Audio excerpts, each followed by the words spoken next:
परिस्त्री गमनम तथा, ये बहुत बड़ा पाप है। उसमें भागवत में आता है नरकों के वर्णन में कि जो स्त्री या पुरुष एक दूसरे को धर्म के विरुद्ध, जैसे जब तक ब्याह नहीं हुआ तब तक बच्चा या बच्ची को ब्रह्मचर्य रहना चाहिए।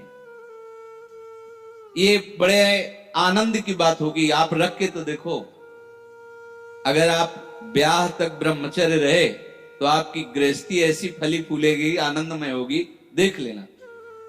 अब जैसे गेहूं गलेथ में हो, गलेथ माने होता है कि बाली निकल रही है, फूल उसमें छोटे छोटे आ रहे, अब उस फसल को काट लो, कुछ नहीं मिलेगा।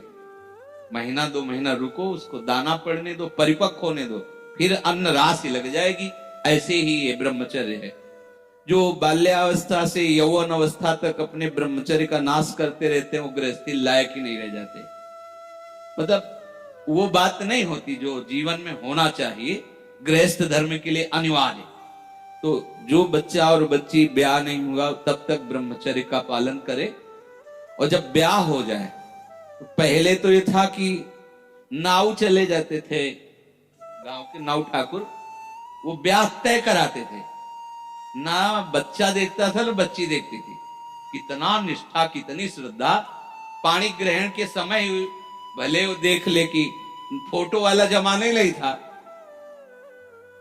कभी किसी को जाना हो तो अपने लोगों में यहां शहर जाकर के वो पर्दा वर्दा लगाए होते थे, बैठ जाओ, वो जैसे कहीं जरूरत पड़ी उसमें। ऐसे मोबाइल ही नहीं था पहले की बात। कितनी श्रद्धा विश्वास। कैसा है रंग, गोरा काला, स्वभाव, कोई मतलब नहीं। माता पिता या कोई तय करे आए, जब पाणी ग्रहण हुआ उसी समय स्वीकार कर लिया कि आजीवन निर्वाह करना है, चाहे जैसे स्वभाव वाला हो, चाहे जैसे। बड़ी पवित्रता गृहस्थी में देखी गई, बड़ी पवित्रता, बड़ा जीवन। तो यहां तक मर्यादा। लोग इसका मजाक उड़ाते हैं। मजाक तो तुम्हारा उड़ रहा है, देखो ना, देखो ना, मजाक उड़ रहा है तुम्हारा।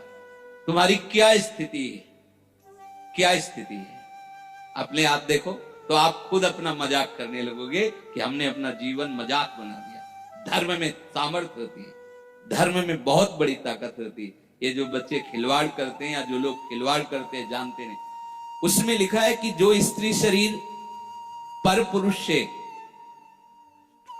ऐसा कुछ संबंध करती है तो लोहे की तपती हुई पुरुष शरीर या स्त्री शरीर जो परस्पर ऐसा, उसमें कल्पों तक मरना है नहीं।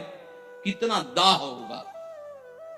रामचरितमानस में भी लिखा है, पति वंचक परपति रति करई, रौरो नरक कल्प सत परई। जो अपने पति की वंचना करके, धोखा देके किसी और पुरुष के साथ वैसा व्यवहार करती है तो बोले 100 कल्प तक रौरो नरक में पड़ती है।